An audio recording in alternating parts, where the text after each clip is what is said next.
Establish a quorum. Okay. So let the record show that Commissioners Delagnu, Humayun, Klein, Liu, actually not Liu yet, Texler, and Whedon are present at the July 12th, 2021 Environmental Commission meeting. And Commissioners Liu and Juan are not present. Thank you. All right, move on to our minutes from last meeting, June 14th. Anybody have any corrections? Otherwise, can we have a motion? Laura, before you do that, you may want to take any public comments on the agenda. Thank you, Don. I'm out of practice. All right, well, we have one member of the public, or two members of the public. So do we have anyone who wishes to speak on items not on the agenda? Please raise your virtual or real hand. Nope. All right, great. Now we can move on for the June 14th minutes. I've reviewed the minutes and find them acceptable, so I'll make a motion to approve the minutes of the June 14th, 2021 meeting of the Environmental Commission. Thank you, Don.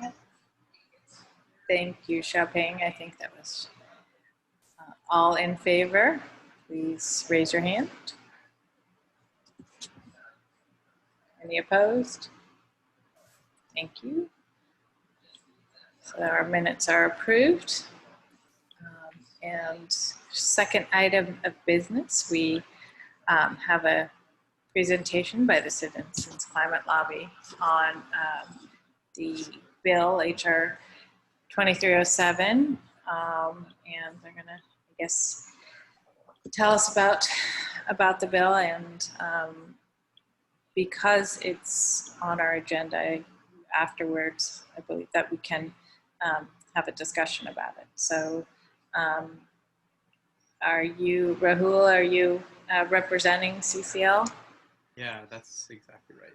Okay, great. Well, thank you for being here, and we look forward to the presentation, and hopefully if any commissioners have any questions afterwards, you'll be able to give us some feedback. But other than that, I'll go ahead and turn it over to you. And I don't know if Amico gave you direction on timing, but you know, probably around the 10-minute mark. Okay, great. Okay, around 10 minutes, you said. Are you able to share your screen? Yeah, let me do that. Okay, perfect.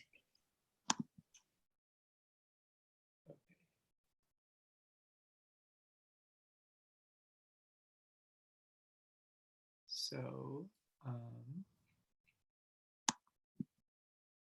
okay, yeah, can you all see it? Yes. Yes. Okay. So, yeah, I just want to start by saying, you know, my name is Rahul Patel. I'm a resident of Los Altos and a volunteer with Citizens Climate Lobby.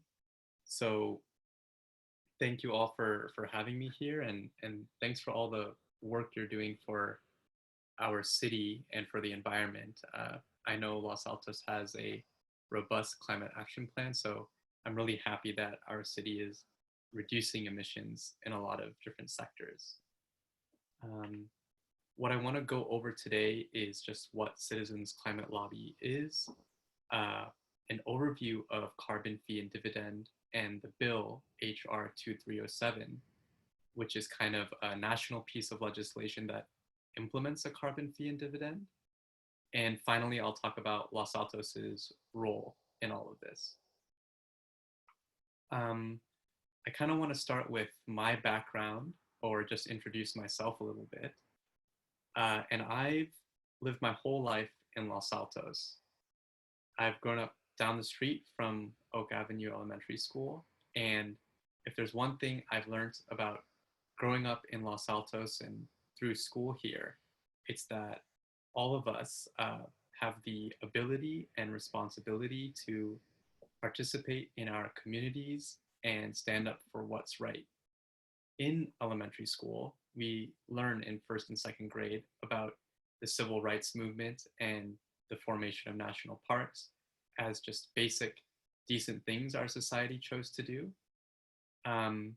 And I view climate change as no less just fundamentally right and a decent thing that our society needs to address.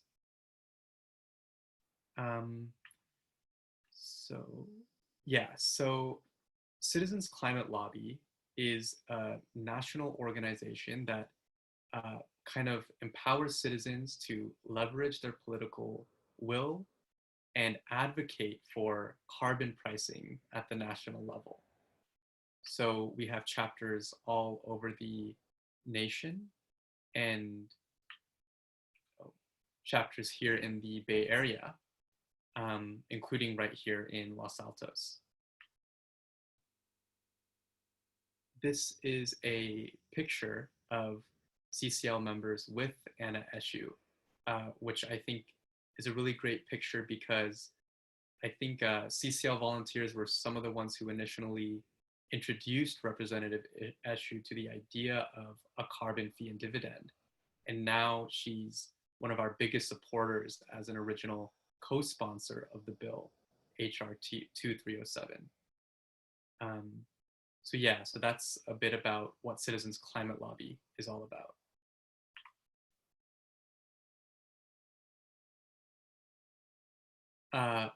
So now the bill, HR 2307, which the full name is the Energy Innovation and Carbon Dividend Act, is a piece of legislation that's introduced in Congress right now. And what it states essentially is that it would implement a steadily rising price on the carbon content of fossil fuels.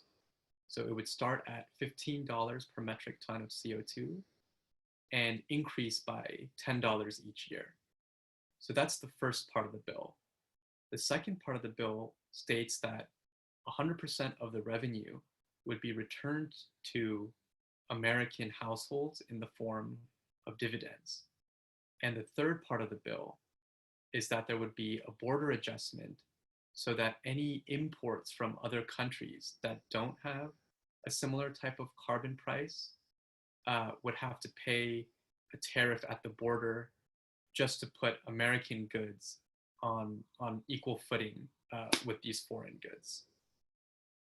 So that's essentially the bill. Very simply, it's a fee on these fossil fuels directly at the source and then returning the revenues to the American people, which just creates a different landscape in the market for the competitiveness of alternative energy and a correct de-incentivization of fossil fuel usage. Some of the benefits are that it's very effective at slashing our carbon emissions. It would put us on the path to net zero by 2050 and would slash America's carbon pollution by 50% by 2030, which, you know, is great for such a simple piece of legislation.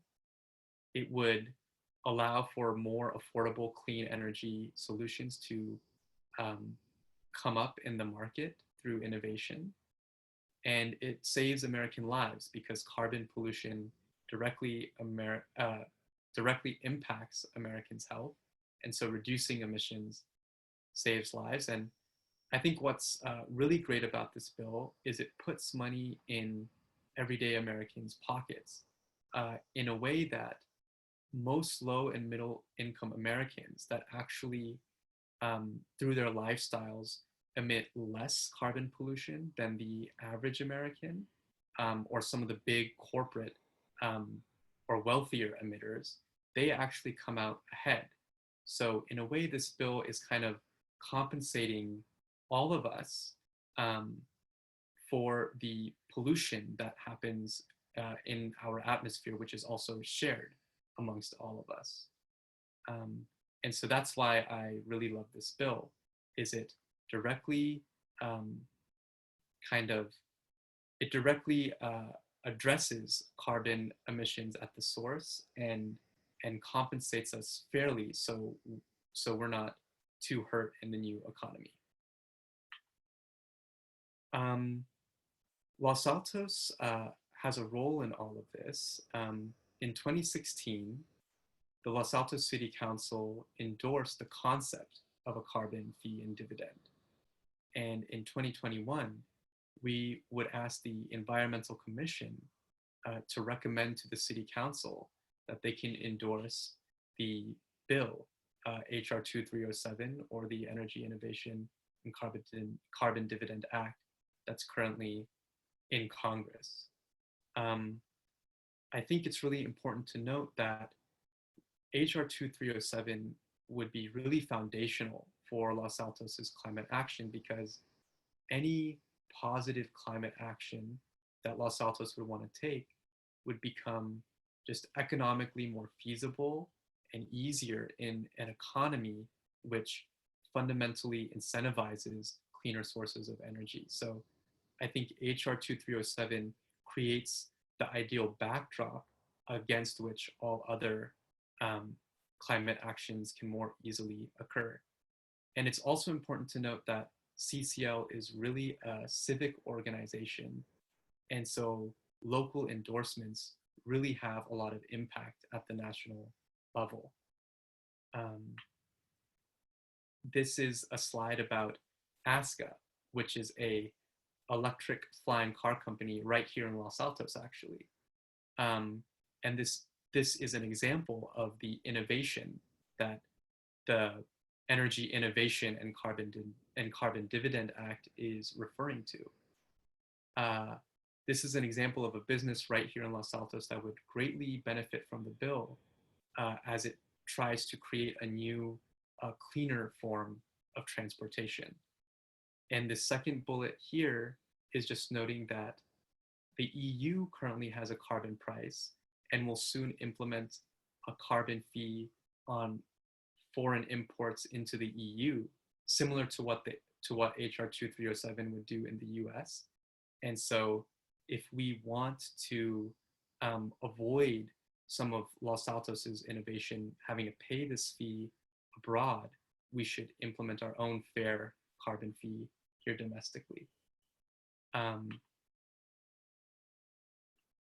Let's see here. Yeah, this slide just briefly shows some of the support of Los Altos residents and CCL volunteers, letters to the editor and right here in Los Altos Town Crier that show support for HR 2307. So I think it's great that we have a lot of local support.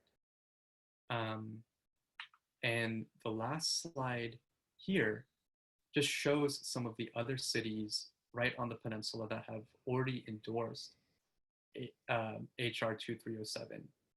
And I think it would really be great if Los Altos joined these other cities. And it would have a lot of impact on the legislation as well. I think I just want to close by saying I think climate change is really a solvable problem because it's a man-made problem. And attacking emissions at the source is an extremely effective direct solution. And given that it's a solvable problem, I think political will is really what we need to address this climate crisis. And Los Altos' endorsement would be very meaningful in generating that political will for this bill, HR 2307. So that's the crux of what I wanted to say, and of course you all can ask me additional questions. Great. Thank you, Rahul. If you want to go ahead and stop screen sharing, that helps me see everybody on one screen. Thank you. Perfect. Great. So first, I'd like to turn it over to commissioners to see if there are any questions for Rahul or clarifications?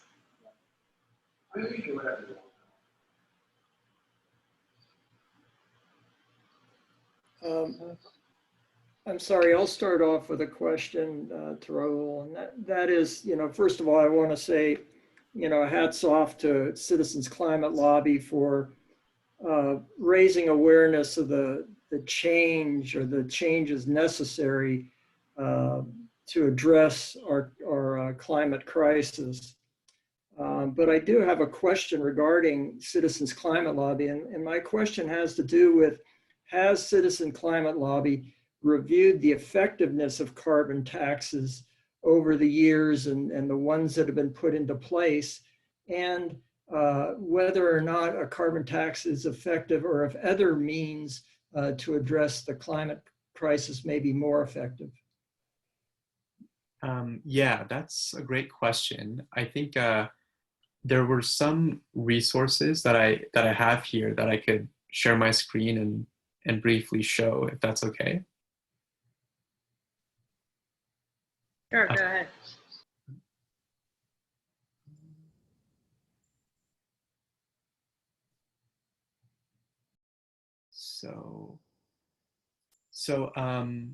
There are some studies that have been done. There's a study by Columbia University, kind of independently of Citizens Climate Lobby, that is about the effects of this proposal.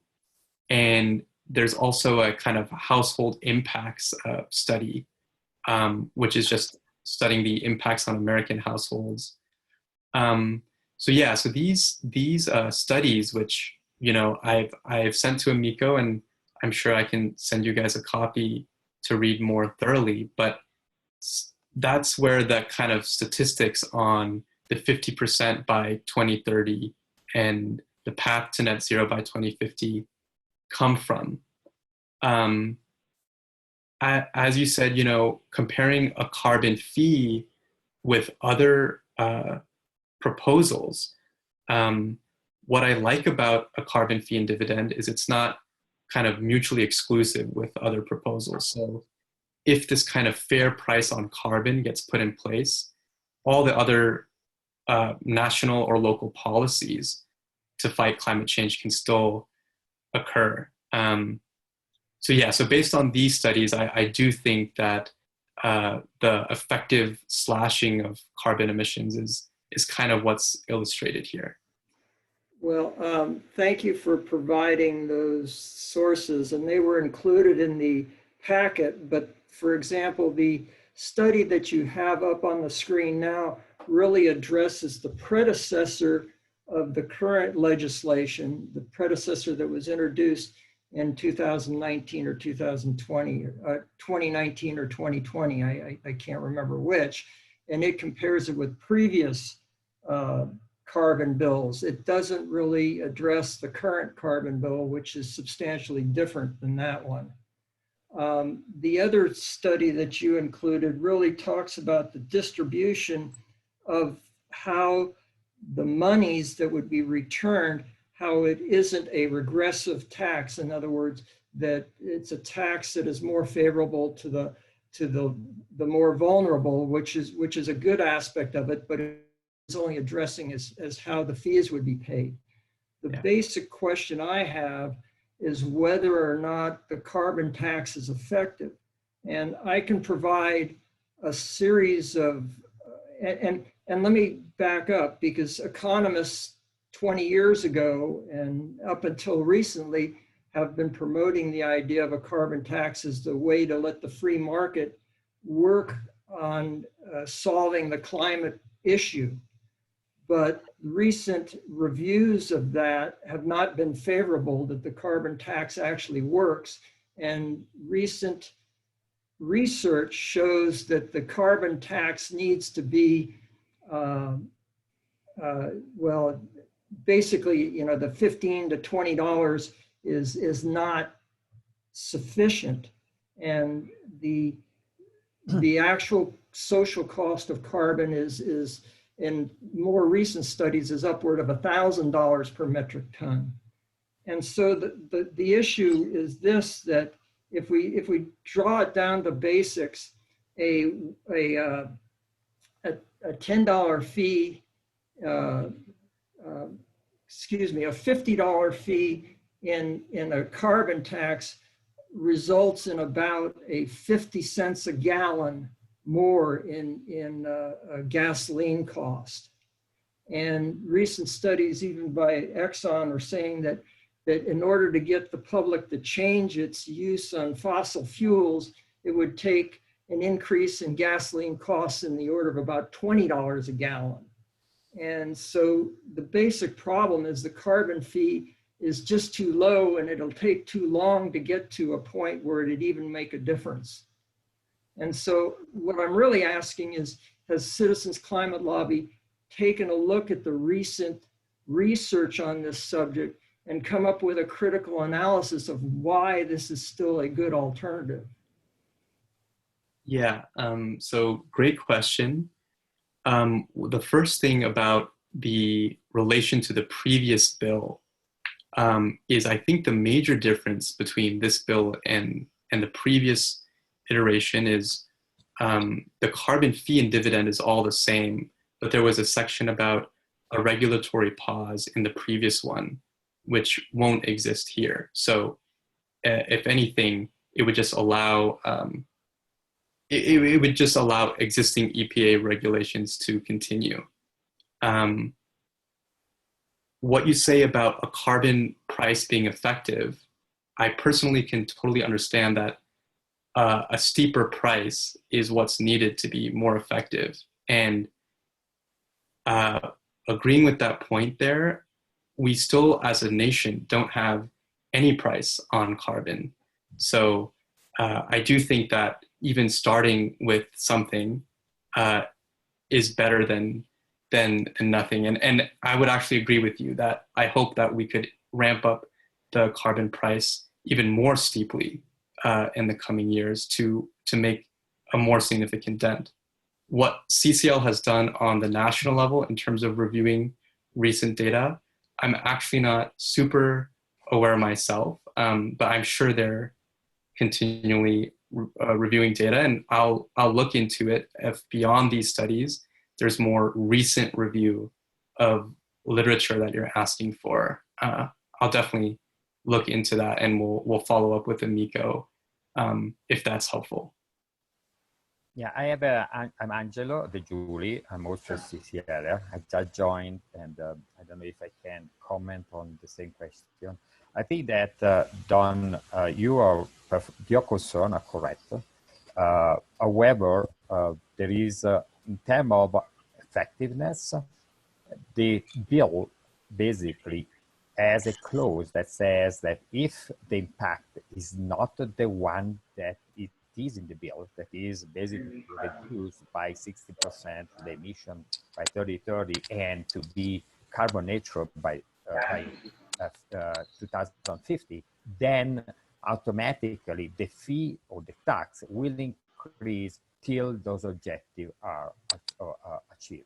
So the point is that that will be available, and it is in the bill. So it is in the bill that what it is the plan, or the increased plan right now, has to be changed and will be changed if the objective that the bill has in terms of carbon emission will not be achieved.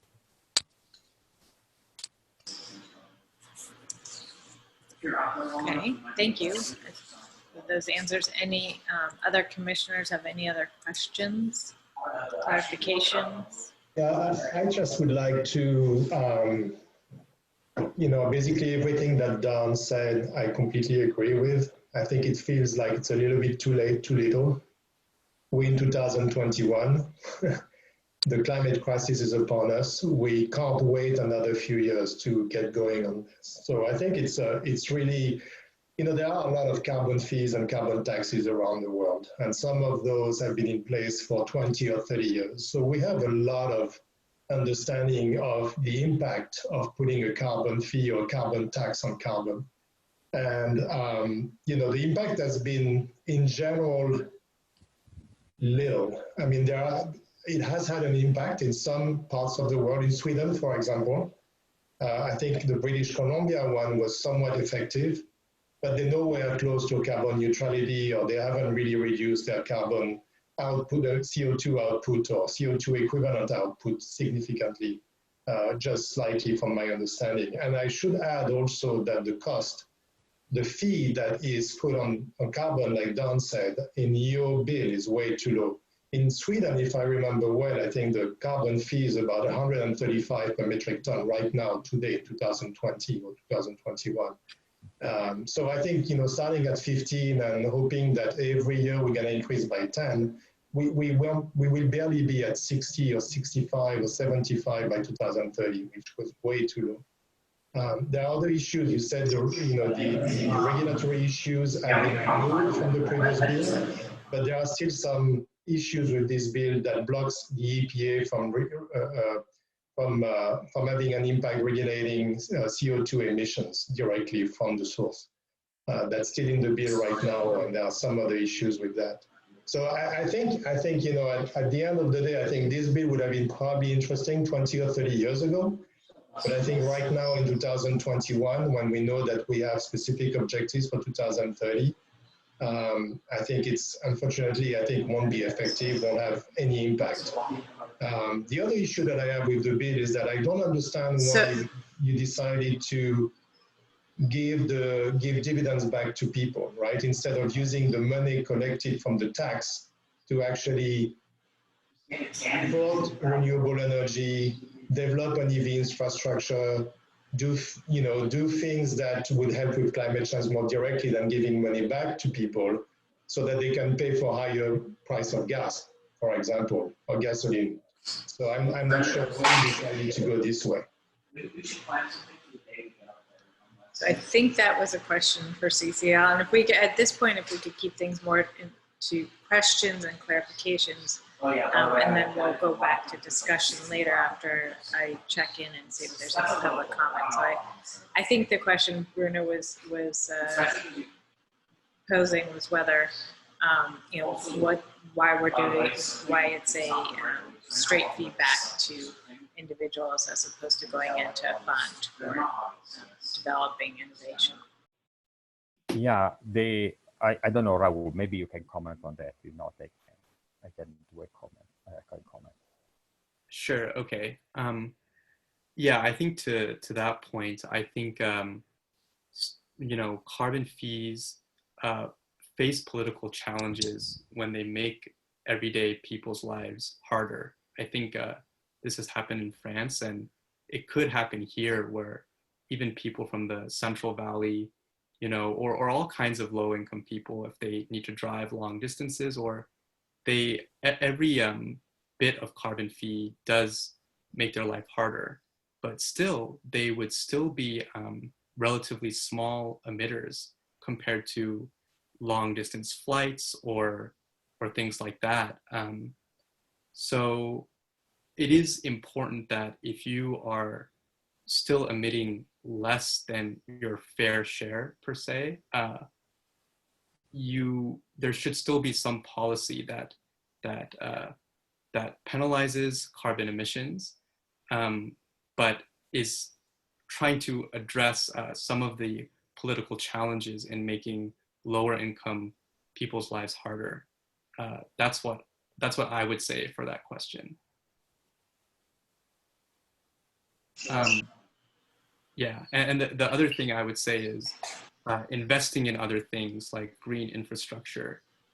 Even if people choose not to use that green infrastructure, it's still as climate friendly as anything. So there doesn't need to be necessarily through this policy a government decision on how to use the money, and any of that kind of those public policies can still happen independent of these bills. So if there's effective climate legislation that would really be relevant in 2021 and not be too late, like you guys are saying, that can still totally happen on top of this bill.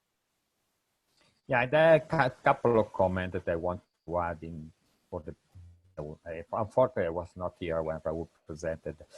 Is the simplicity of of the bill. That in two sense. One, CCL want to make sure that the bill really tax carbon wherever it is used or consumed. And in order to do that, if you tax at the source, obviously, wherever carbon goes and is going to be used, it will be taxed. And so it permeates, it goes everywhere in the economy, and it will trigger by, obviously, the industry and in general by the economy, all those changes and adjustments that will be needed to get rid of carbon and to go to new technology, to develop new technology. Another thing is the simplicity of giving back to the poor the money, so that the impact of higher cost of carbon that will go everywhere will not be on those families. And obviously you can have other mechanisms, but those mechanisms are going to be much more complicated. You can try to help people to buy a new car or electric car, or to help them with something with their eating at the house or something like that.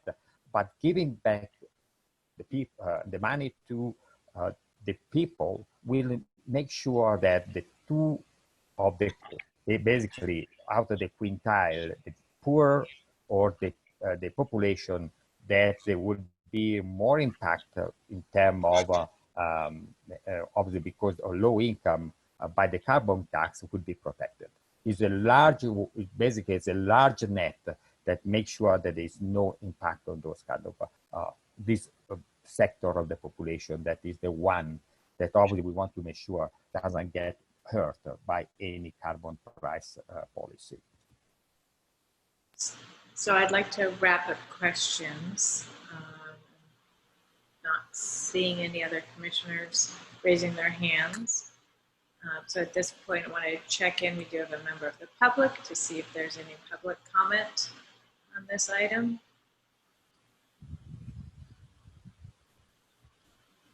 Okay, seeing none, then bring it back to the commission. And I'm assuming the ideal outcome here would be to have a recommendation from the commission, whether the commission and by extension, hopefully the city council would should endorse this this bill. Hopefully we can get to that tonight.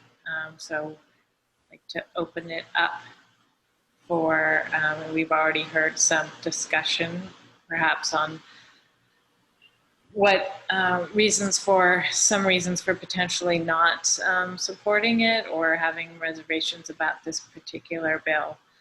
But I do want to go ahead and open it up to commissioners to see what their thinking is on whether the city should, or whether we should recommend that the city support this. I think, I don't know very detailed about this. I like to read it in detail, but I think we need to start from somewhere. And I feel, you know, suggestions about $20 per gallon kind of a tax or fee sounds very high. It's probably going to have resistance. So I think we need to start from somewhere. And I would take that, how do you figure out the, you know, the fee and all that? You've done some modeling over time, and given what you know from what has been implementing, you know, elsewhere before. So, you know, I think I think, you know, we need to start from somewhere.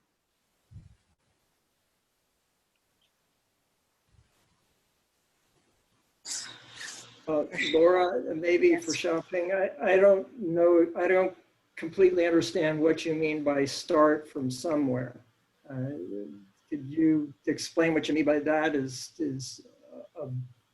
in the bill or what? Yeah, I think the bill is suggesting an approach, and you know, obviously I need to know more detail about it. I feel I'm not ready to really make a decision tonight. But I think, we need to either support or, propose some other suggestions. I think we need to, have some actions from it. But like I said, I don't know detail enough, can't do that tonight.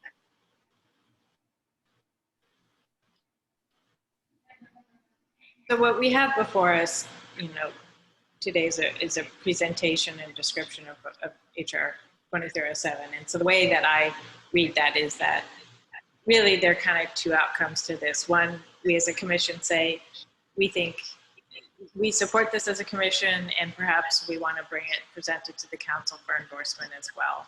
And the second being, for whatever reason, we don't support the bill in its form, and we wouldn't want the city to endorse it. So that I don't see us necessarily coming back with additional proposals or anything. That's not really the intent. It's whether we want to support this bill as it stands. That would be my understanding. We could discuss it and decide and talk about it again next month. That's also a possibility if there's either no real consensus at this point, or people feel like they need some more time to research. So, Rashina, did you have anything to weigh in on, or? I actually like the simplicity of the bill, and I agree. We need, we may feel like this is too little, too late, but having something that has a chance of passing and becoming law and having some impact is, in my mind, better than doing nothing, which may be where we end up if we, want to go back to the drawing board. So I'm sure there will be other things and more things that we end up doing as a country, and then individually as Los Altos in terms of climate action. But I think this is a good. It feels to me, not knowing all the legalese that goes into the bill and understanding it fully well, but understanding a little bit of the politics and how things may or may not pass or move forward. I would support it.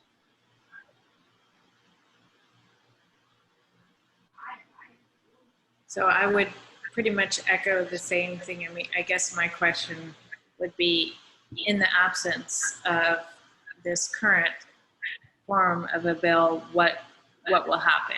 Well, at this point, my understanding would be nothing. So how long would it take to get a new version or to get more progress? I don't know if looks like, Don, you might have some more information on that, but that would be my concern is,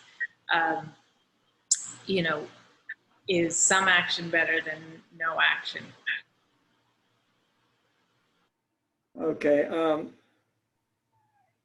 To answer your question directly, I think no action is better than some action, and for the following reasons, and not to say that I don't change my mind. In all the information that I've gathered in the recent studies that have been conducted, the starting price of the carbon is way too low for the social cost of the carbon. It's way too low, and it takes way too long to get to a level where it will have any impact. And I use that $50 per metric ton to get 50 cents on the gallon of gas.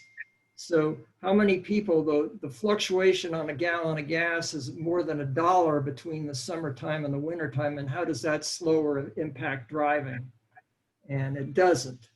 And so the cost of the carbon is way too low. The second thing is all the current research articles, and I can give the names of 4 different recent research, including sung by a combination of a Stanford professor and UC San Diego. Basically, they say that regulations and clean energy standards are the driving mechanism to drive climate change, to help assist climate change. And the cost of carbon is an additive to that. But the cost of carbon won't stand and hasn't proven out when those other things aren't in place. And that's my major concern, that if legislation like this is passed, everybody stands back and says, wow, look at what we've done. We've accomplished this.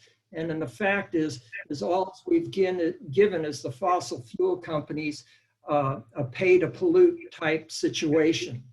And it doesn't drive the change necessary in our energy fabric within the US.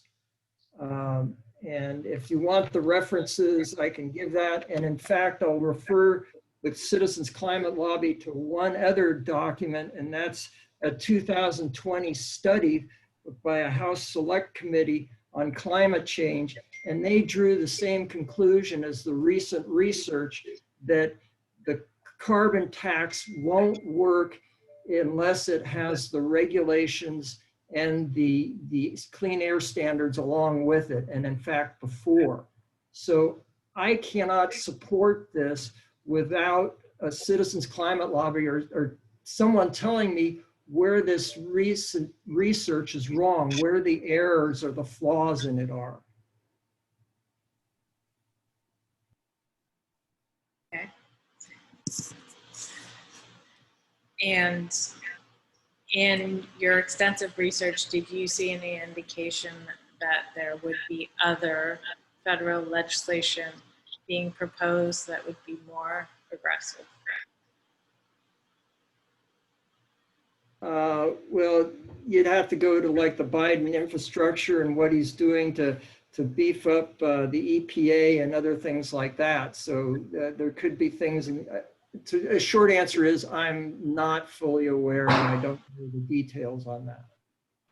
But there is an effort to address climate issues from a whole series of avenues through the Biden administration. And my point is I don't think that this would be effective until those other things are in place. And in fact, it could do more harm, because then everybody could say we've taken care of the problem, we're going to reduce it to 2020 levels. But I could go on and on about things that I read the legislation that was proposed, and there's a number of things that cause me concern in this.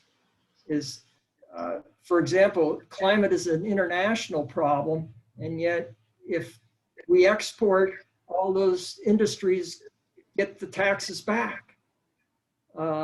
If the fossil fuel industry does a capture and turns that into more plastics or whatever else, they get a credit for that. And it doesn't reduce the amount of fossil fuels that we're using in our economy.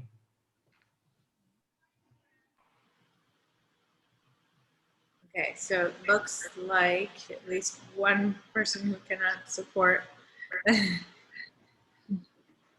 some light reading. Don is suggesting some light reading there. So given, let's see, we would need a majority of commissioners who would be willing to support at this point. So my question, I think, is, do we have, I guess that we would need one, is there another commissioner who's feeling like they can't support this, in which case then we can decide whether we want to continue conversation or vote? Well, I have the same concerns that Don has. I would not support the bill. I think there is a lot, we understand how the free market works with carbon. There has been a carbon market in Europe for many, many years. It has done nothing to reduce carbon dioxide emissions. Europe is regulating right now carbon dioxide emissions. The carbon market in Europe is an afterthought, and actually the price of carbon is much higher than $15 per metric ton right now in Europe. So it just doesn't work, and it's just too late. I think we need to be more aggressive if we want to solve our climate crisis.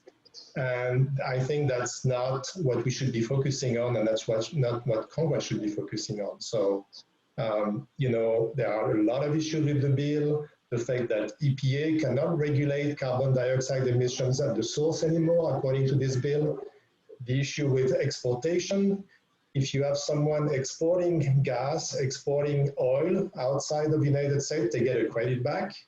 They get taxed because they extract gas and they extract oil from US soil, but if they export, they get the credit back. So that's a big issue also. There are a ton of issues with this bill, not just the fact that it's not going to be effective because of the way the carbon market works in other countries. So I think I would not support that bill.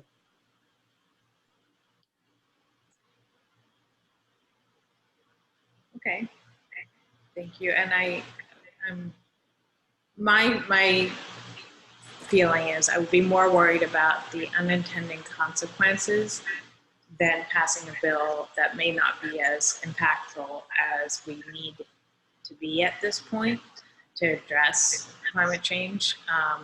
So I'm becoming convinced that there's enough question about it, but I don't want this to come across as not us as a commission not supporting the idea of reducing carbon and putting a price on carbon in some fashion, but the fact that we have reservations about the way this is done and it not being a high enough price. So I don't know if any commissioners feel like we want to continue and come back to this conversation at another meeting, or if we want to, if we don't have kind of support for it, we can just leave it at that unless people feel strongly about taking a formal vote about whether or not to.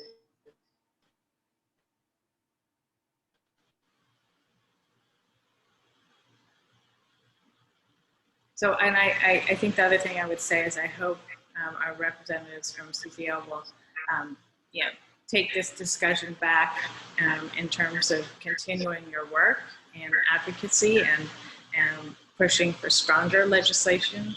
I certainly understand that, while we may be saying we need more, that there are a lot of people who, are on the other end of the fence, and it's a balancing act to get something passed. So I think I'd like to wrap up the discussion there.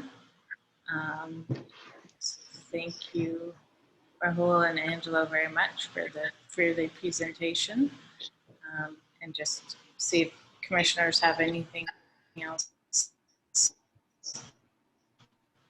add, or Amico, if you want to weigh in on anything. All right. Well, again, I do hope that, it's clear that we really, we support, and we're very, as a commission, we want to be very strong in the message that we want to have federal regulations that will help us meet the climate crisis, and that there are some legitimate concerns about the ability of HR 2307 to do that. So hopefully that's good feedback. All right, so we will move on to our item number 3, which is our follow-up on our presentation last month about drought preparedness and water conservation. And I think turning it over to you, Amico. Sure. Yeah, so at the last Environmental Commission meeting in June, at that time we had the presentation from Cal Water. However, at that time, the government had not declared Santa Clara County as one of the counties to be declared an emergency for the drought. Just recently, I think it was on the 9th, so just a few days ago, he did add Santa Clara County to that list. California Water, as we are aware, up to this point, has not mandated any additional restrictions beyond their existing prohibited uses of water. And so, you know, obviously staff the city is working with Valley Water and Cal Water. There's some coordination, I believe, a meeting, and I don't know when, but to work together to basically plan next steps. So as of right now, the city council is going to review a resolution to encourage voluntary water conservation, and also just a reminder of what is currently prohibited water usage. And so at this point, it's just an opportunity for the Environmental Commission to either provide additional input or recommendation for, you know, water conservation measures.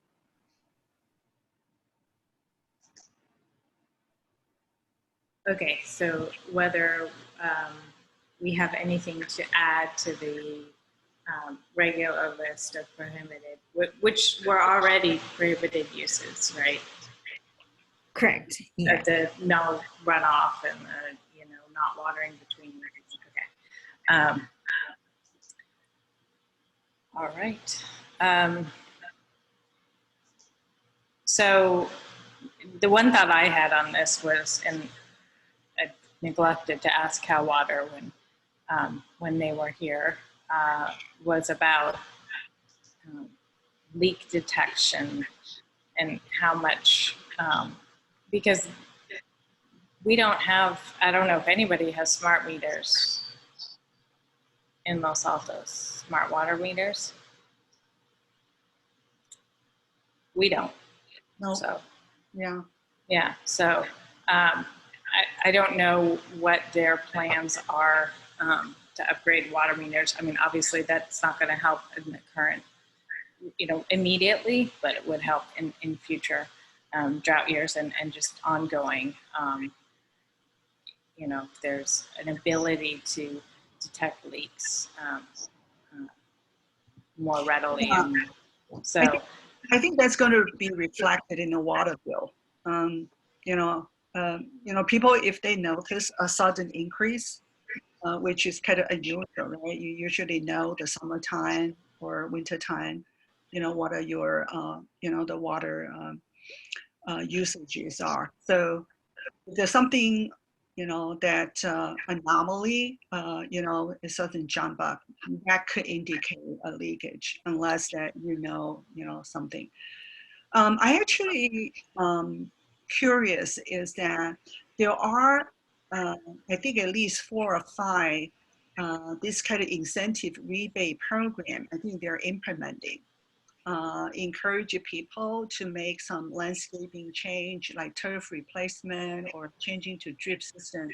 I think we should, you know, probably let everyone in the city know that these programs, they are alive. I think some of these are starting just this month, July. It may be helpful to, you know, get some data from Cal Water, you know, about the rate of signing up, asking for some of this assessment. You know, maybe, you know, just, I think city has this electronic updates every week. I don't know the percent or reading rate people, but I read those every week. Usually it would mention all this water conservation incentives and what Cal Water, are offering. And, we could monitor is how many households have opt in, now and next couple of months.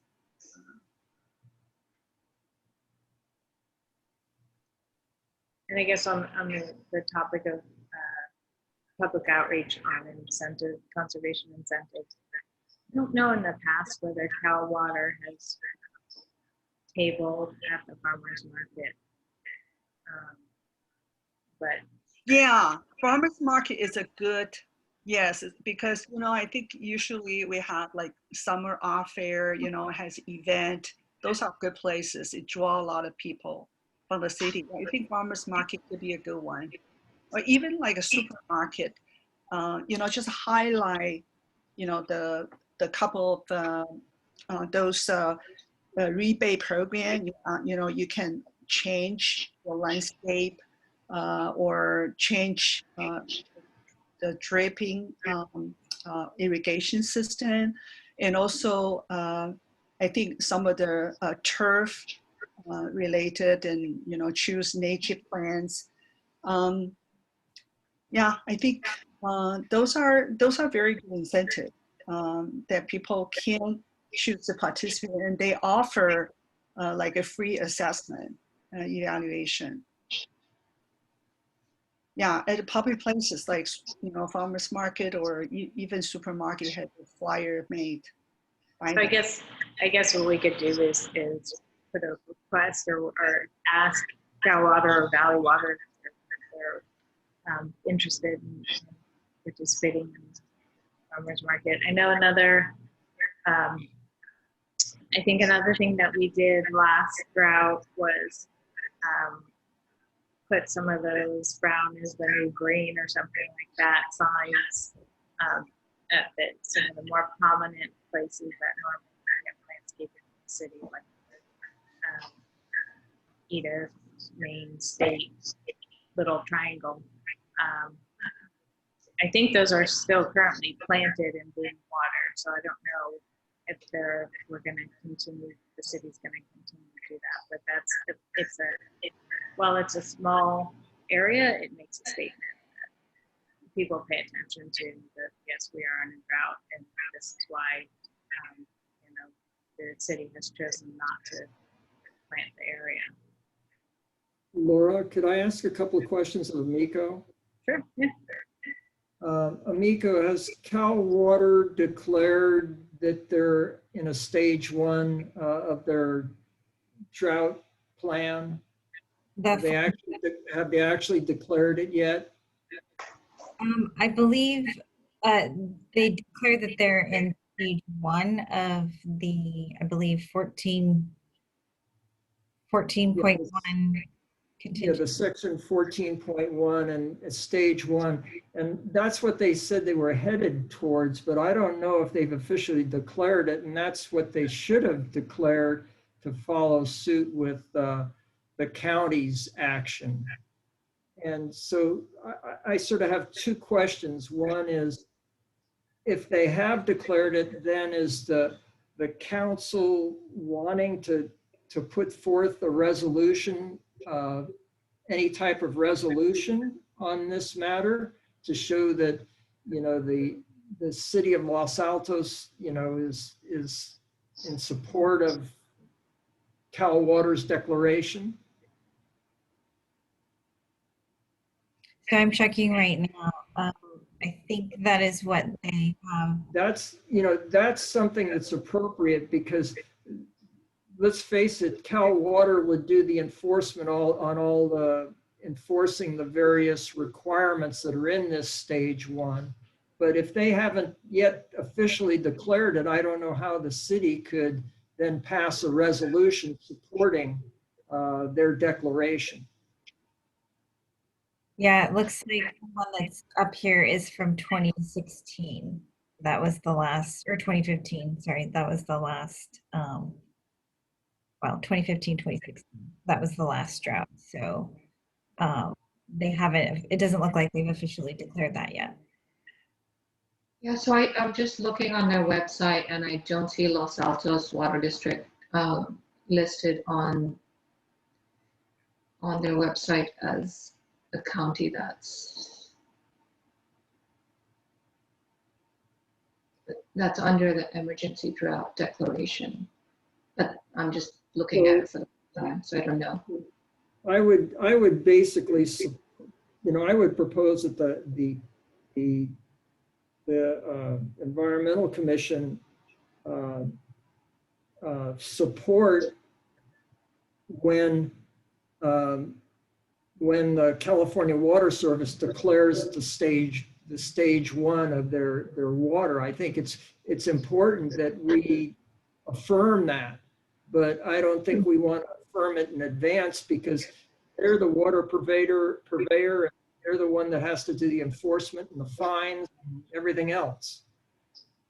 And and we shouldn't be putting the city before Cal Water Service.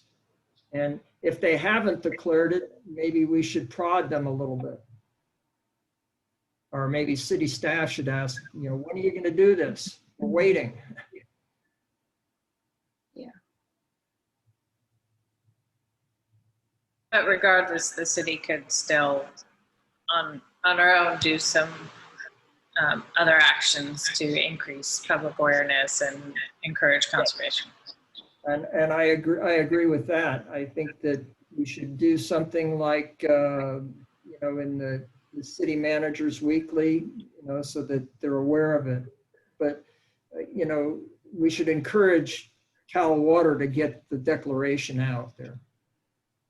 The other question that I had from Amico is, I think I asked that they appeared last time, and I requested that perhaps they may want to respond to some of our questions that we had previously in writing, because we didn't get to them in the discussion we really had with them centered around the drought. And I was wondering if they've responded in any fashion to that.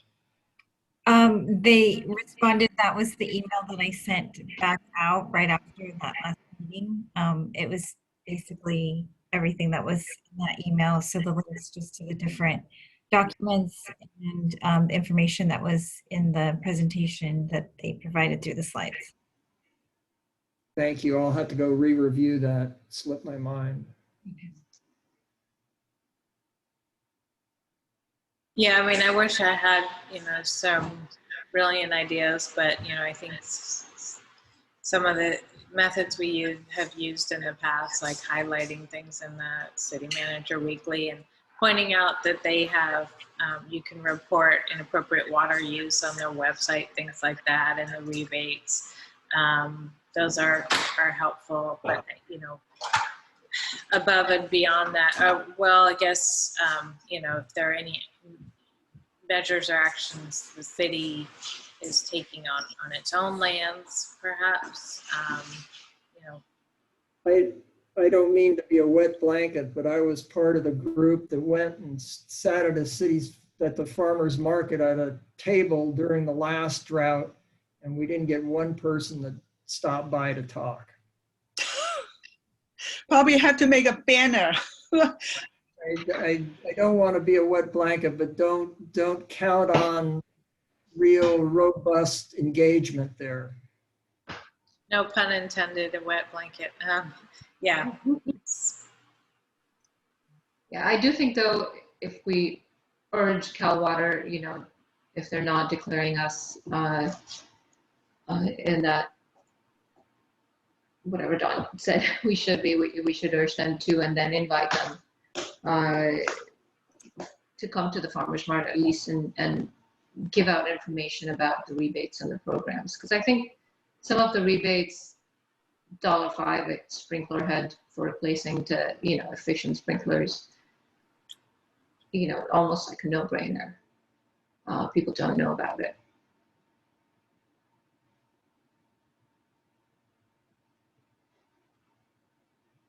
So, Amika, do you need anything more from us? No, there was no specific action required. Excuse me. It was more to allow for the discussion from the commission if they chose to, you know, have an action of specific recommendations, and they could. We can always bring this back.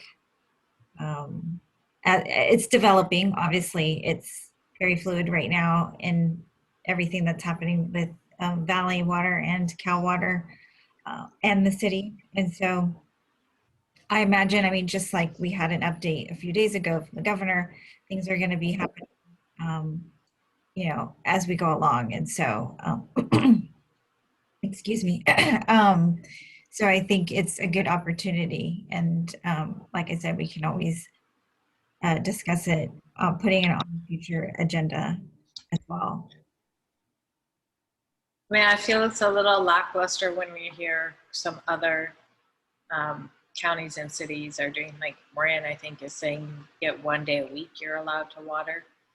Like if you live in this neighborhood, you get Monday, in this neighborhood, you get, so some other, you know, places not that far away are kind of further along in their, the severity of restrictions. But to Don's point, you know, can't really put the cart before the horse, so.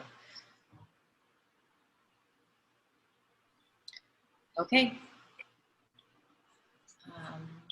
There's no other comments, suggestions on that. I'm sure we're gonna,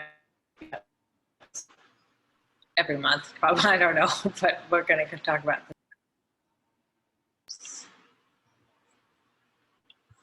All right, and now we have an update on the Lehigh Quarry, and I don't know who's gonna, Miko, are you going to tell us about the city council discussion? So this item is here in addition to, or after the last environmental commission meeting last month. So there isn't an update from then because the council hasn't had another meeting for this topic specifically, but last time the environmental commission met, they discussed the possibility of forming a subcommittee for the Lehigh topic. And so this is an opportunity for the commission to discuss whether or not they want to. And so because it's agendized that way, then now they can actually, the commission can now actually discuss forming a subcommittee if they choose to. And just to remind us, there's a, I don't know what they're calling themselves, a group of council members who are also tasked with following and representing the city on the topic. And I think if we formed a subcommittee, we would somehow, I guess, interact or interface with those council members and perhaps provide some input to that. Yeah, now the council has not formed a subcommittee for Lehigh yet. That was another thing that they need to bring back. When they did have the item, I think it was in June, it was not presented in a way that allowed them to form that subcommittee at the time. And so they, I believe, are still considering that, but they haven't actually formed it. But yes, you are correct. I think the intent is that if the Environmental Commission has a subcommittee for it, then that subcommittee would then work with The mayor. that council subcommittee. Okay, so I guess the question on the table is, you know, whether we want to form a new subcommittee to, I guess, monitor the progress of the quarry. It's broader than just the recommit or whatever their current update, but if we have 2 or more commissioners that are interested in working on this, following the progress, reporting back to the commission. And we feel that it would be beneficial to the process. Yeah, I have expressed that I like to work with them. I think, you know, since last month we had the meet. I actually recently tried to approach two city council members, just kind of wanted to ask, find out, you know, about the subcommittee situation, but I haven't, you know, really heard back from them. But I would be interested. I think that I know of that currently there's a lawsuit between the county and the Lehigh Hansen Company. You know, they want to expand their operation in the area, but there was a bill that passed in the 70s that protect open spaces. And Me Peninsula Open Spaces right now is also part of that to support, to preserve. So I like to, to become part of the subcommittee and active follow up, the progress and everything. And I think I wanted to clarify, I should have clarified too that, you know, the reason that this has become even more of an issue right now is the reclamation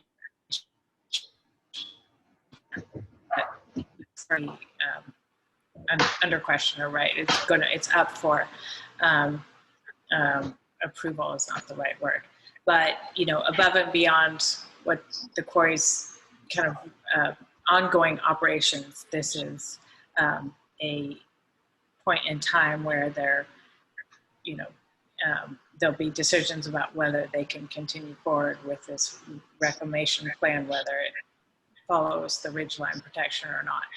So I guess what I would qualify, if we do form a subcommittee, I would recommend that we base it around the current reclamation plan as opposed to an ongoing kind of standing subcommittee. That would just be my preference.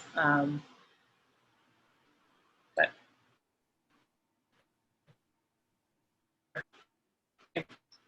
you know, I miss some of your other. Yeah, I missed some of the statement. I think somehow the audio is a little bit kind of breaking it up. Just a few minutes ago when you were, yeah, I'm not sure if it's my internet or. So I was just mentioning that, you know, above and beyond the quarry's ongoing operations, that the reason that this has become a prominent issue right now is because of the reclamation plan that's, you know, that is being adjudicated, whether it follows the ridgeline, a ridgeline that they're allowed to, and whether they can continue operations. So that if we want to form a subcommittee, that maybe we should focus on that piece of it as opposed to having the commission continually monitor the quarry if it is going to continue its operation. I think reclamation is a part of the things that they need to do, but you know, I think the air pollution that's being produced over the years, and also other water and all that thing, I think we need to understand and monitor that on a comprehensive way, not just part of the things. And also, I think we need to have an ongoing conversation, you know, kind of knowing what the city council, what would they need from us, what are their thinking are. So far, I have not really heard much. So. Yeah, so my understanding is that they're, you know, looking to partner with Mid-Peninsula and the city of Cupertino and others that are bringing kind of, potentially bringing some legal challenges, let me put it that way, to their ongoing operations. But anyway, so do we have, yes, Don? I think what I would offer is if this commission, I think we should be specific on what a subcommittee would look at. And I think that's what you're trying to do, Laura, is be specific. And I think the specificity would be that if there is an interest in a subcommittee, that subcommittee basically monitor different inputs coming from the county and from others and report back to the commission. I don't, and work in, because I think ultimately what the commission should do is investigate issues that the city council brings on this subject and requests input from the environmental commission, not the environmental commission researching and bringing issues up. I think any subcommittee should be in a find out what's happening and report back to the committee and to the commission. And then also, if the council has specific items that they wish an opinion from the environmental commission on a specific task, then the subcommittee can bring relevant information to the commission for the discussion and decision. But I don't think that we should be in an investigative mode. Thank you. That was very clear and much better put. Thank you.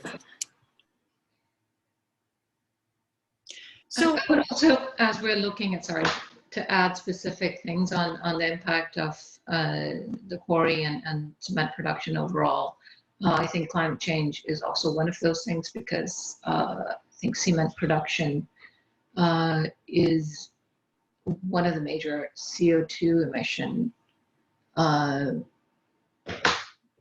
sources.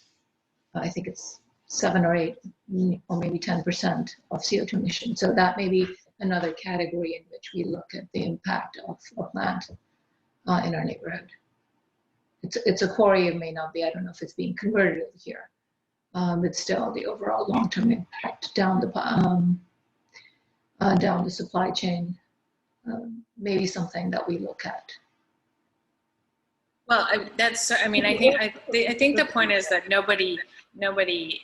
none of us would argue with the fact that, the quarry, both in the fact that the product that it produces, but also the fact that it has, Lehigh has been a bad actor in the past and has had multiple enforcement actions in terms of its effluent into our creeks and air. And so that is undeniable. I think what we're trying to say is what benefit do we want to bring as a commission in terms of forming a subcommittee, and what would the purpose of that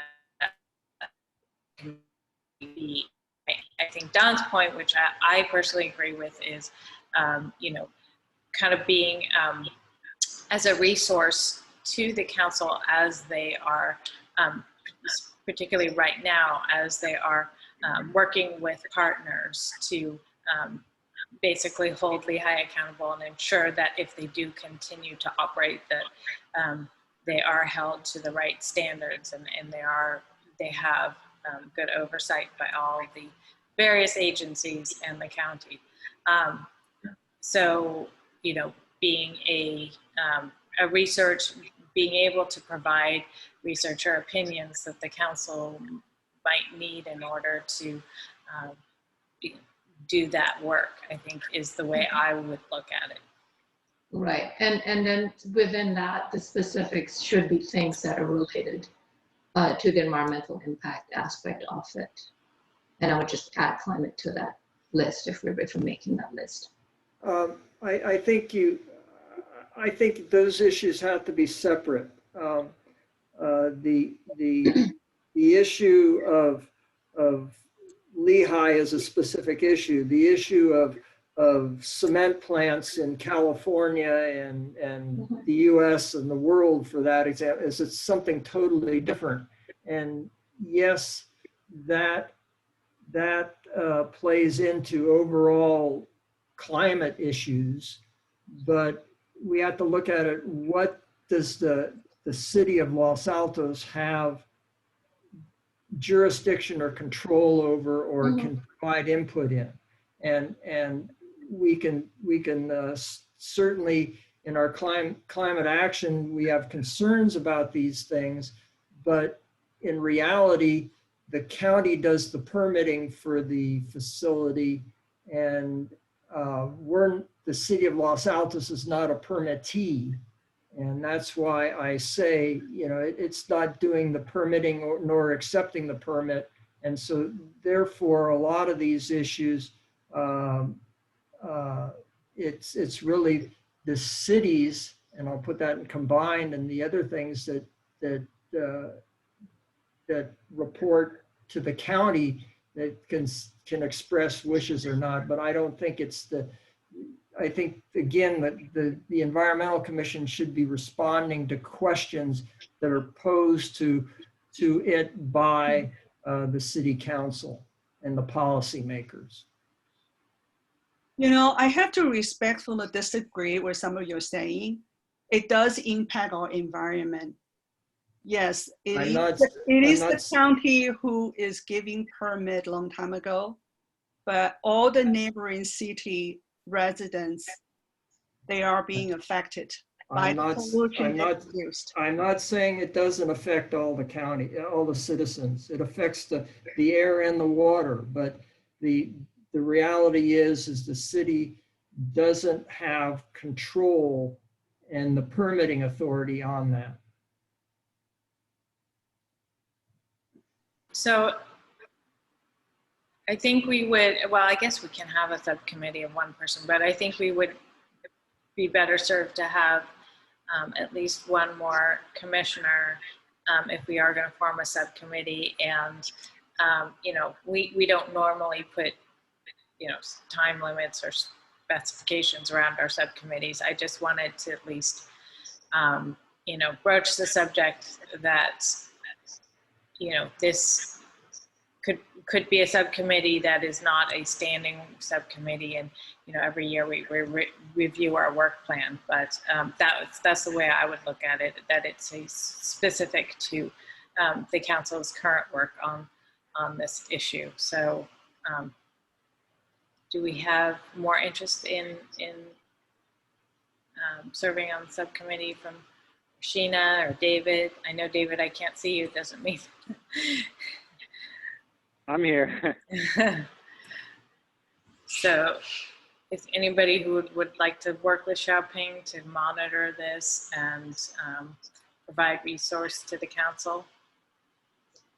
I think we're missing a couple of commissioners. Maybe this is something that Amy could reach out.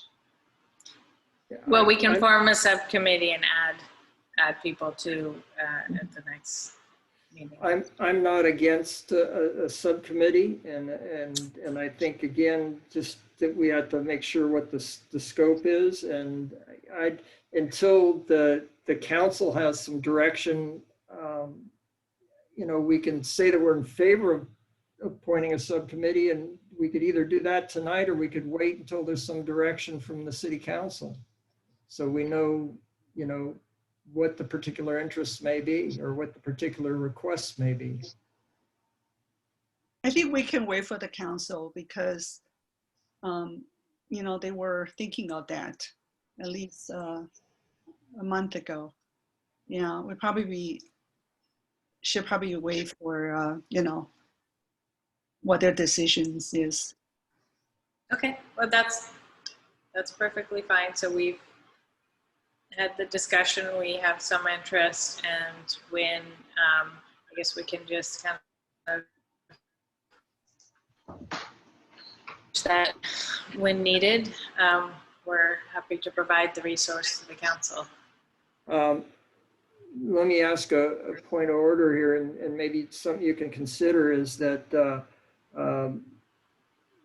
Amico, would we have to wait until our next commission meeting to appoint the subcommittee, or can that be something that Laura might be able to do with consult with you in between meetings? If at this meeting we say, yeah, we see the potential need for a subcommittee and we're willing to form it, you know, members of that subcommittee to be determined by the chair and yourself. Yes, if there is a motion today to create a subcommittee, then we can, if the motion directs the chair to work with staff to identify members of that subcommittee.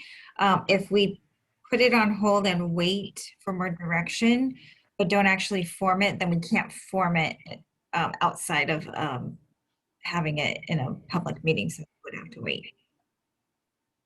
That makes sense. Well, that's a good idea. Does everyone feel comfortable forming a subcommittee or I guess supporting a subcommittee and I'm willing to make the motion and see if it holds water or not. So I'll move that the commission form a subcommittee with up to 3 members that are not to be named at this time, but to be determined by the chair and Amico, our liaison. So the membership to be determined by you two after soliciting, you know, commissioner interest.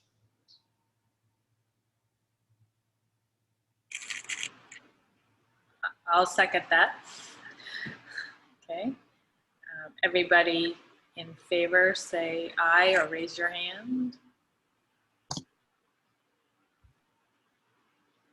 Anybody? David, do you have a virtual raise hand? Aye. Thank you. Okay. So then nobody is opposed. All right. Well, thank you.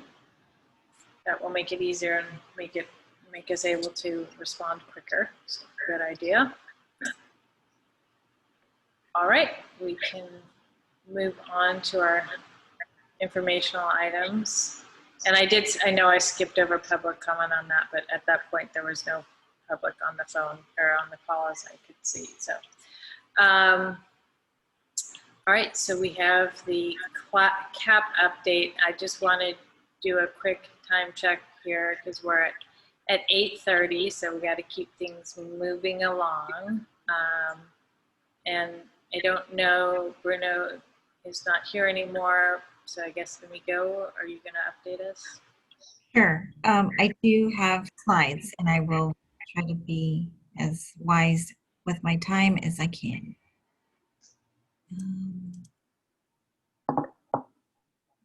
Ready here.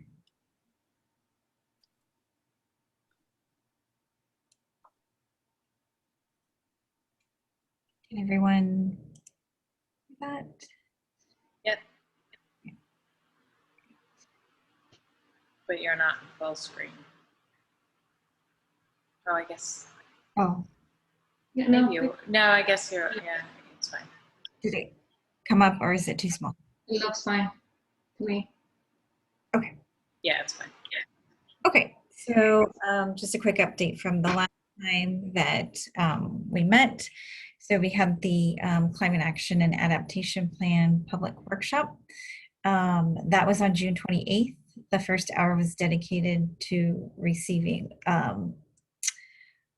feedback from the business community, and then the second hour was dedicated for residents. And I'll go a little bit more into detail about that in just a minute. We also launched our second survey.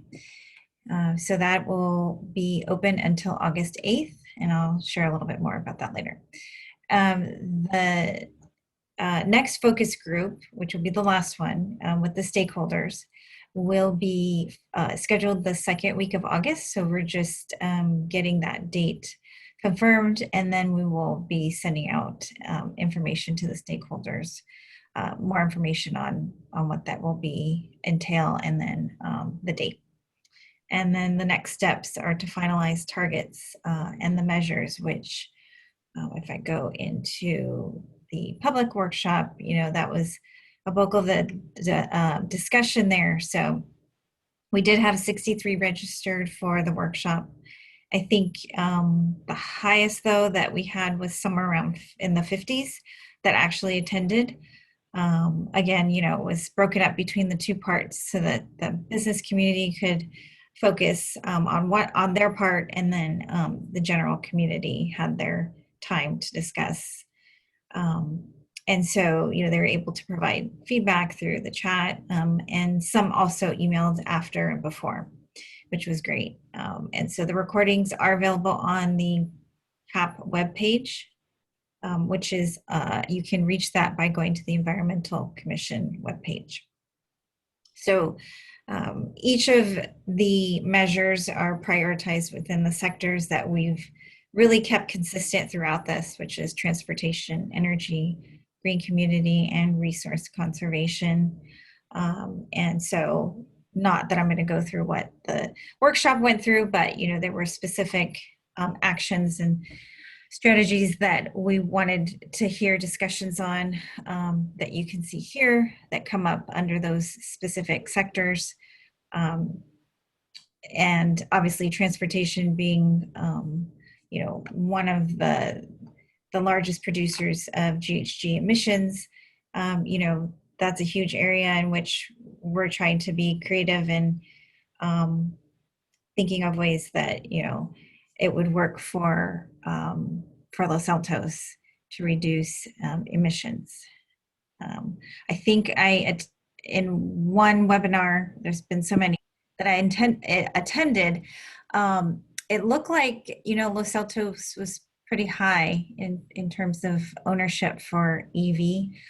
It is in our second survey to ask questions about that. So I think we'll get some more information about that, which would be great, just to kind of give us a little more of an idea, in addition to the data that the consultant is pulling for that. Energy being the next one, which we explored different things. I think one that's probably a little bit more higher on the list would be, REACH codes for additions and remodels. We know that that's something that's, the REACH codes will have to go back again once the code cycle is updated. And so, it's just one of the many things that we're considering. And then, of course, the green community and resource conservation. So getting more into, some of the feedback that, or takeaways, I think overall it was positive discussion and conversation. I think once these particular strategies are, sort of explained and discussed, it allows us to see areas that we may see challenges in. There are some things like with replacement energy, different types of appliances or equipment, right? Like tankless water heaters and heat pumps and things. And so, we learned that there might be some misconceptions in the community about maybe how they work or efficiency and things. And so obviously education and outreach in those areas is important. And I think that's something that the subcommittee for the REACH codes learned. There was a lot of misconceptions around things. And so I think having the right information and being able to get that out into the community would be really helpful for some of these programs and to get the support for that. Other challenges that came up, and so things that we're thinking, that we need to address with more of the business community, or maybe more of a specific group of the community, such as youth or seniors. And so those are things that, we want to look into and try to figure out, how can we overcome some of these challenges so that these programs and strategies that we're thinking of will actually work. And so, a couple of other things were, not just focusing on the downtown area, but there's other areas in Los Altos that that attract a large amount of people as well, like Loyola Corners, the Rancho Shopping Center, the Village Court by El Camino. So including these other areas as well. So we're having discussions around that. I think it was probably Dawn that made this comment, but more than attracting visitors from outside Los Altos, but to focus on making the city more livable for the residents. So more convenience for the residents here in the community here, so that they don't have to drive out of town.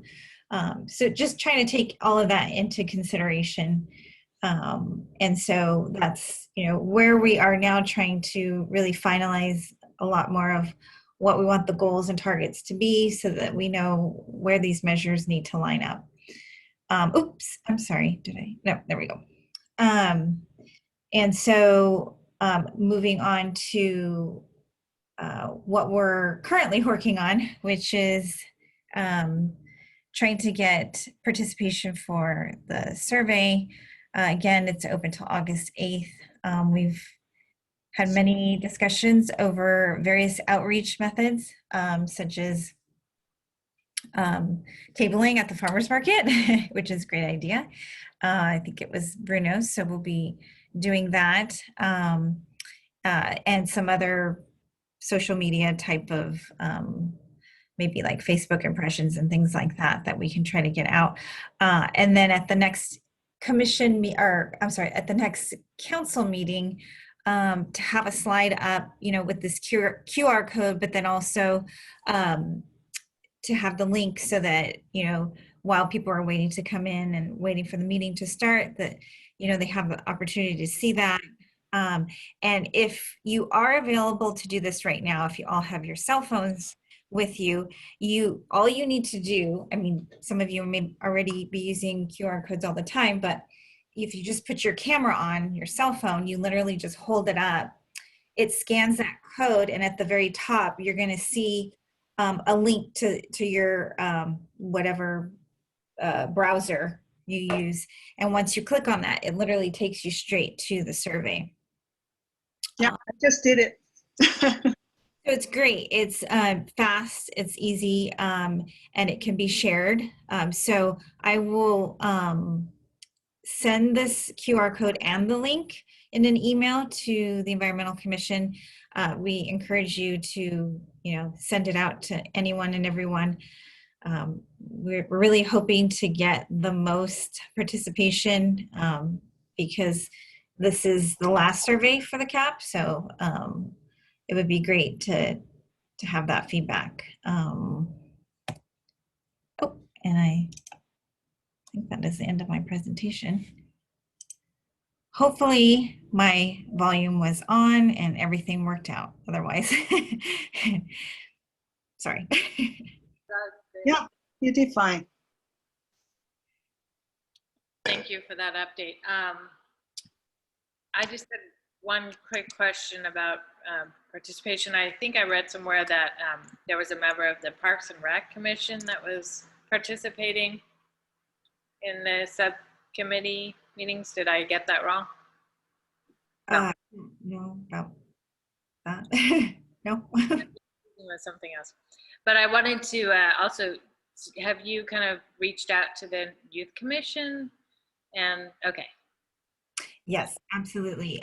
We have, I believe, invited them to 2 of the focus groups, and then of course the workshop. I think maybe there's just one focus group that they weren't, but this last focus group will include all stakeholders. Yes, absolutely.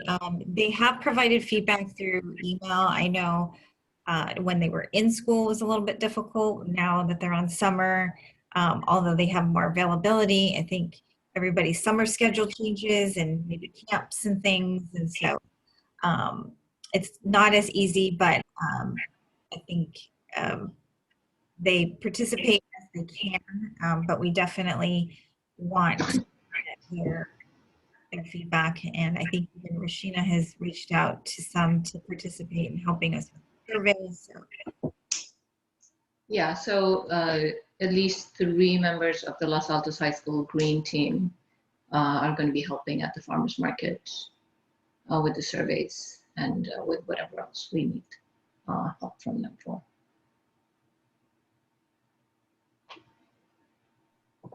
Oh, we can't hear you, Lauren. Is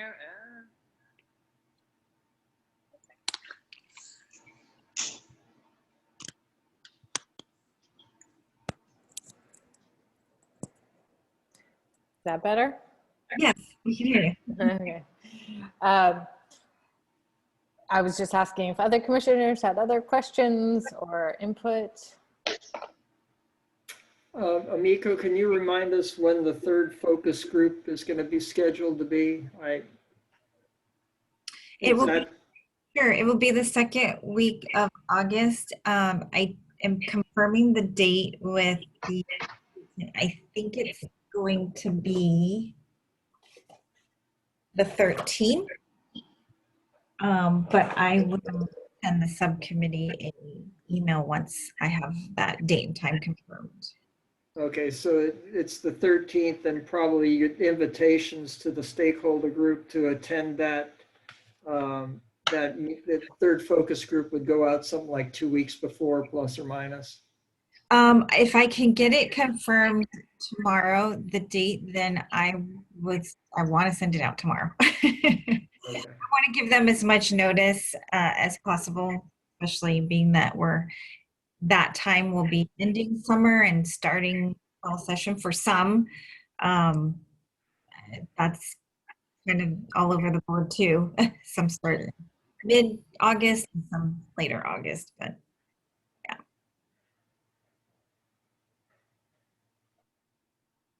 Well, thank you for the update. Thank you for all the great outreach that we're doing. I really think it is important, and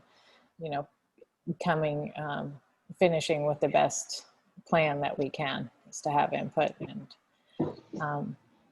great. Anything else on the CAP before we move on? Oh, we do have a member of the public. Oh, well, I guess these are informational items, so we're good. Okay.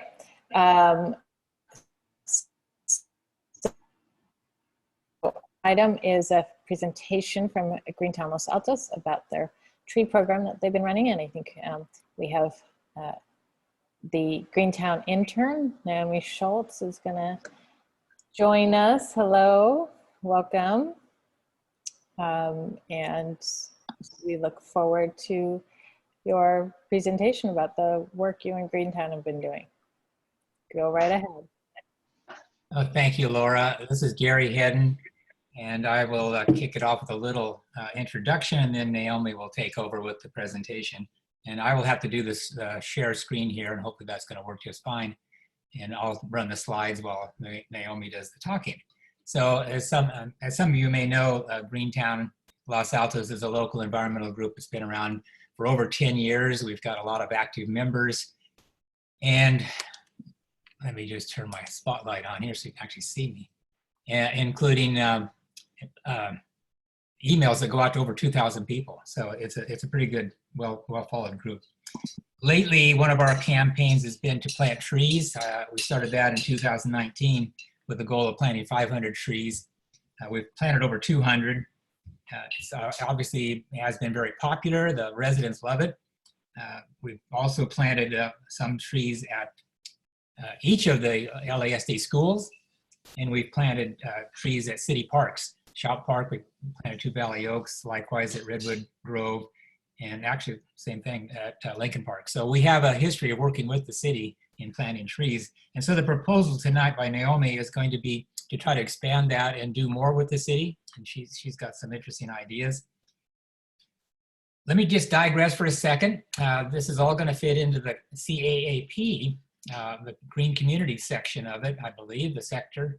And one other thing we're doing here is the summer internship program. Naomi is one of the summer interns, and I've got 2 others who, we have 8 altogether working with Greentown. this summer. It's a program that we've been doing for 4 years. And then the other two who are working with me, you're gonna love this. We're trying to get the Los Altos History Museum certified as a green business.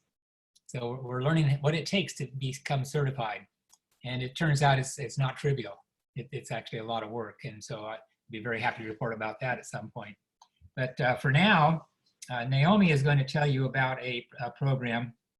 And we really think it fits in nicely with the CAAP and might even become something that, well, it should be part of it. And we hope that you agree with that. And it'll be a popular item, I think, to help promote this CAAP. So I am going to go to screen share. And let's see, share, allow Ring Center to share screen, open system preferences. Oh boy, this is coming down a rabbit hole here. Do I need to, is it shared with you? I've got to figure out now what I do with this. Location services, contacts. Can you see anything at this point? Not yet. Wait, no, we cannot see your screen. Join a meeting, you're not seeing anything. Do you want to leave this meeting? Cancel, no. It didn't seem to work. It should just pop up when you hit share screen. Oh, there we go. Oh, for some reason that time it worked. All right, very good. Now I got to find the right page. Here we go. We are ready to go. So this is in presentation mode. So when I click down, it'll go to the next slide. But Naomi, introduce yourself and then we'll start your slideshow. Okay, yeah. Hi, I'm Naomi. I'm a rising junior at Los Altos. And like Gary mentioned, I'm part of the internship program, and I'm also part of the Los Altos Green Team. Yeah, I'm really happy to be here and presenting this to you guys. Slide 2. Oh, I can't see anything. Does anybody else see it? You just see a beach photo. Oh boy. It went back to my beach photo.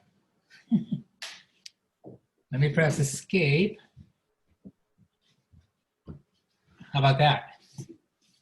No, still the same thing.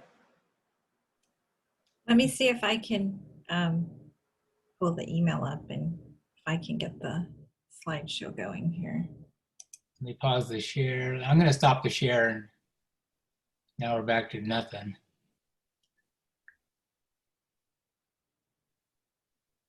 I'll try it one more time. Share. Open.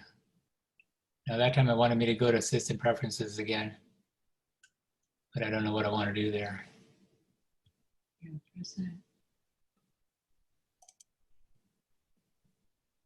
I can share it in,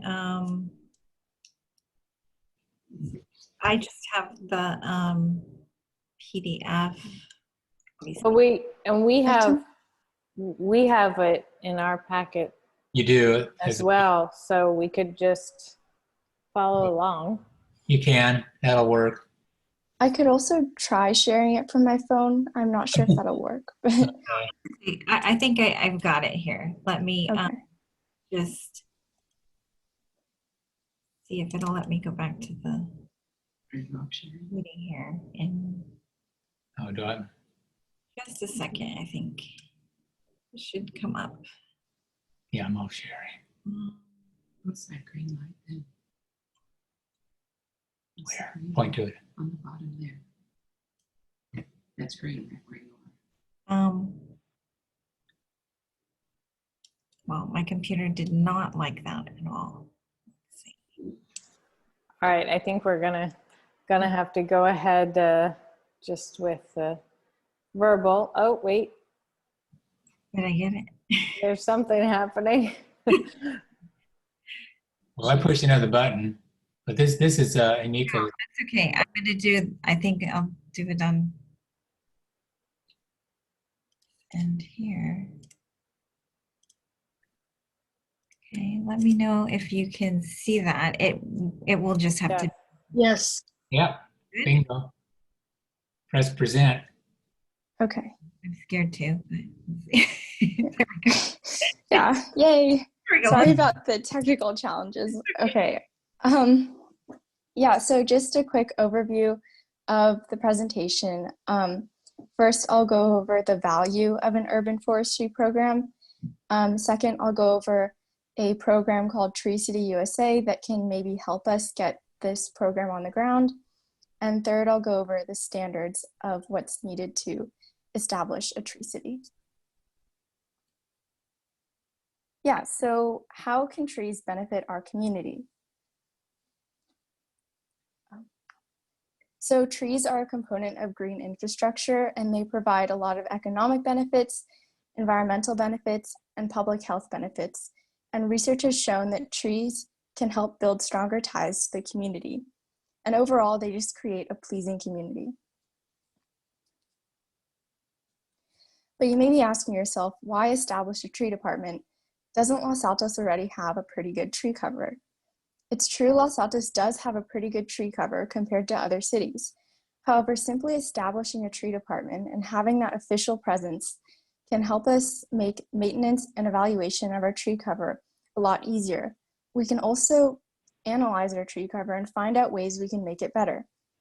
And depending on the interest, we can also bring in education and outreach programs. But most importantly, we think that establishing a tree department will really showcase Los Altos's environmental priorities.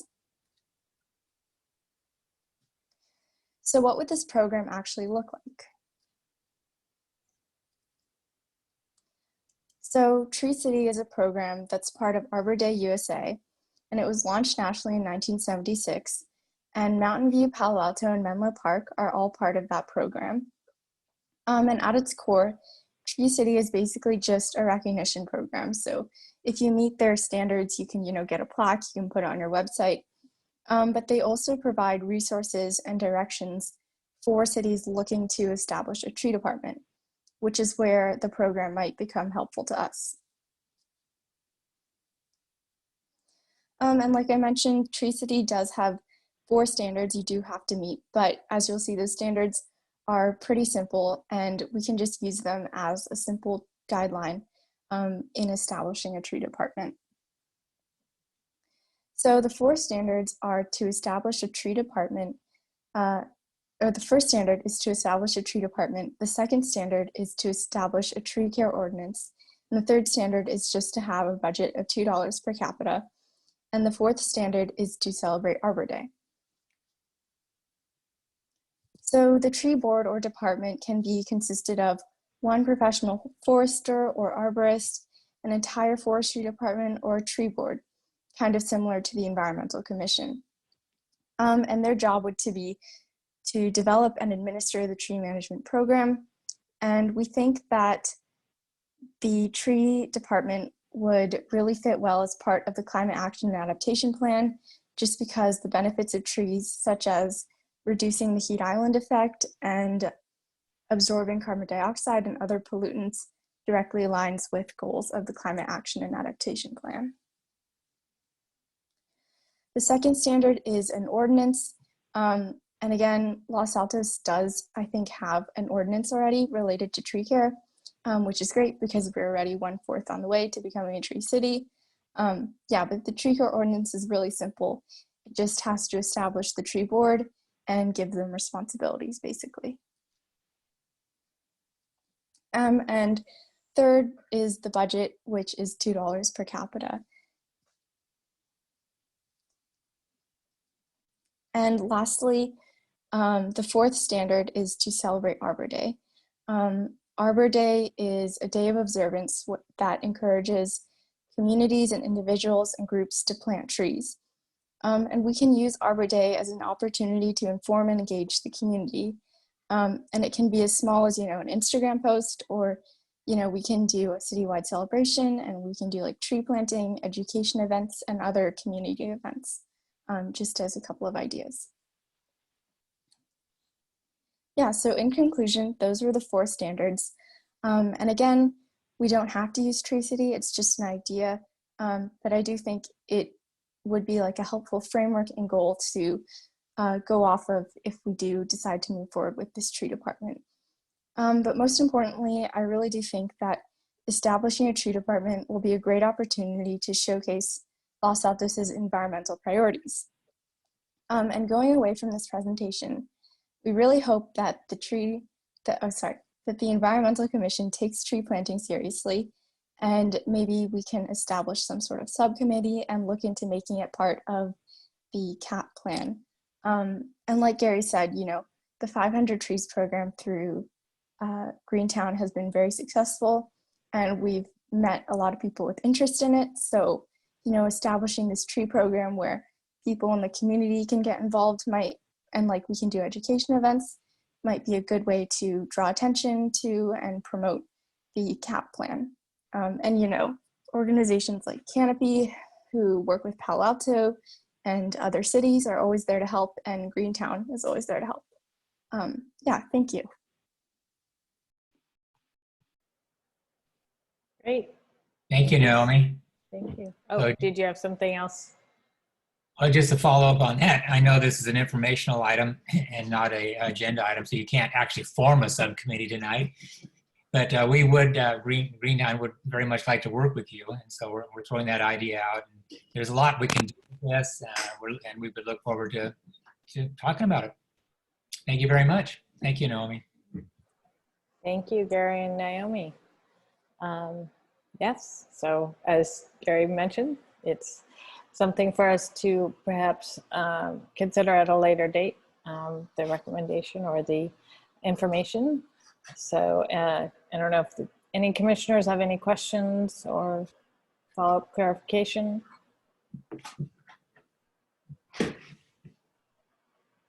Well, we certainly know where to get a hold of you all if we want any more information or want to proceed. So thank you very much. Okay. Thank you, Naomi. We were very well done report, and I liked that it had a very, very concise and poignant message. So good job. Thank you. Yeah. Thank you.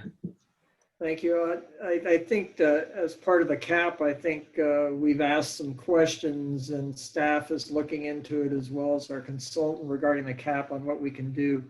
What's realistic goals for the tree canopy in the city? So this can be something else that can be considered along with that. Yes, it certainly plays very well into that. Okay, unless there are no other comments, we'll move on to our work plan. And I think, as has kind of become our custom, is to not go step by step through the work plan anymore, but just if there are commissioners who have an item we haven't yet talked about that is on our work plan that you've had some activity on, please feel free to share. Or Mika, if there's anything that we need to be, other items we need to be working on from our work plan. The only thing I had for the work plan was, I know that the solid waste subcommittee was working on like a document, and I think Commissioner Lay was part of that subcommittee, so she's not here tonight, but I think they're probably, and I can't remember, but were we supposed to schedule a meeting for that subcommittee to meet? I know it's difficult during the summertime, but maybe next month the subcommittee for that can meet. And then remind me, is that subcommittee, I think I had Lay, Laura, and Dawn? Dawn, yes, that's correct. And yes, I do think that we left it that we were going to schedule a meeting. Okay, so maybe I'll send something out and everybody can give times availability. I just can't remember if Lay was going to do more research or flesh out her ideas more for that, or where we left that. But as I recall, Yeah, she had a couple of ideas roughed out, and I think the next step was for the subcommittee to get together with Amico and discuss it before bringing it back to the commission. Right. Okay. I'll try to get that scheduled then. Okay, and any other staff updates, Amiko? The only other one would be that the Environmental Commission had submitted a recommendation for endorsement for AB 1346. That was the SOAR bill, which is the small off-road engine. And the council approved that endorsement at the June 22nd meeting. That was forwarded off, and that did pass. Great, thank you.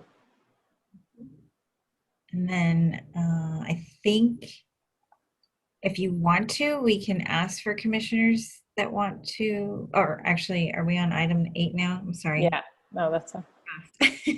But we can go on to the commissioners' reports. I guess anybody wanting to either share city council that they attended or anything else.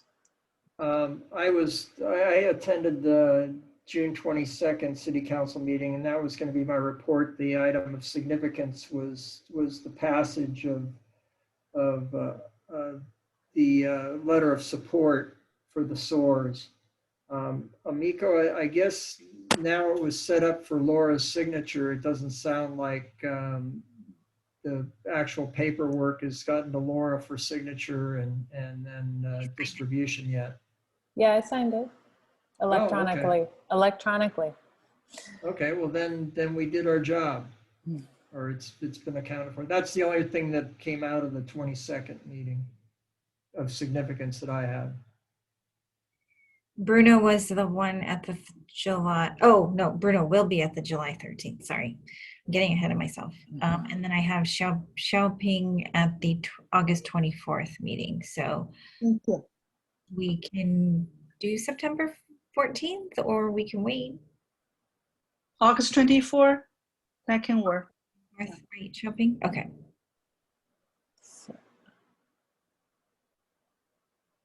Rashina. Oh, you're on mute.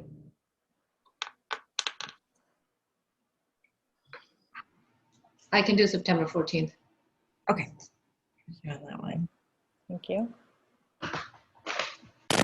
Laura, I did have another sort of update, or I guess request. That the staff is moving 1383 planning and implementation. As part of that process, we want to present to the Environmental Commission a brief presentation just on key points in that bill and just upcoming dates and things to be aware of. And so we would like that to be at this meeting.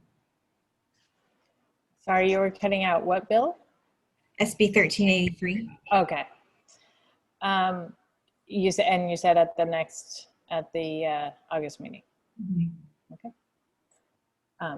That sounds good with me.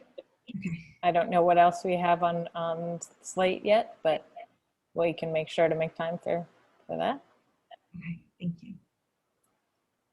1383 is the bill on to get down to solid waste being less than 75% and getting food out of the solid waste. Is that correct, Kamiko? Organics. Yeah. There may be that. Obviously, food recovery is a portion of it as well. So, yeah. There may be something of interest to other committee members that I've been looking at. A commission appointed by the Governor Newsom put out their second report which came out about June 20 something, 25th or something like that. It was due by July 1. And that report sets forward a whole bunch of strategies for not only composting, but other types of diversions for recycling and things. And that report, I can send a link to it, but I think you might already be connected with it, Amico. The chair of that commission that was appointed by the governor is Heidi Sanborn, and that report is rather interesting. That has a lot of policy issues that they recommended regarding recycling bottles, plastics, composting, food waste. It really covers the whole gamut of everything that goes out in garbage recycling or composting. And they had a whole bunch of policy recommendations. Good news is it's out there. The bad news is they recommended a number of bills that the state should take up and positions. And the bad news is that a lot of those bills didn't make it out of commissions, and some were put into two-year bills. So not a whole lot of progress on it's going to be made this legislative session at the California legislature. But it's an interesting report, and I can send a link if people are interested. Yeah, if you send that to me, Don, I can distribute that to the group. Okay.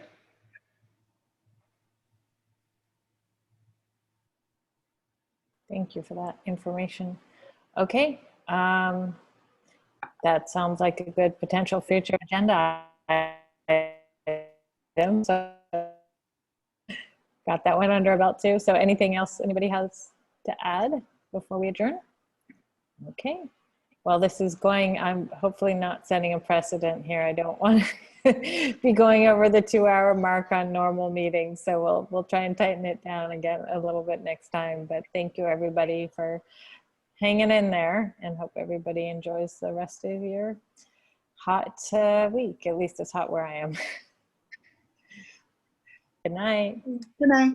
Thank Thank you. you, Laura. Good night, everyone. Have a good night.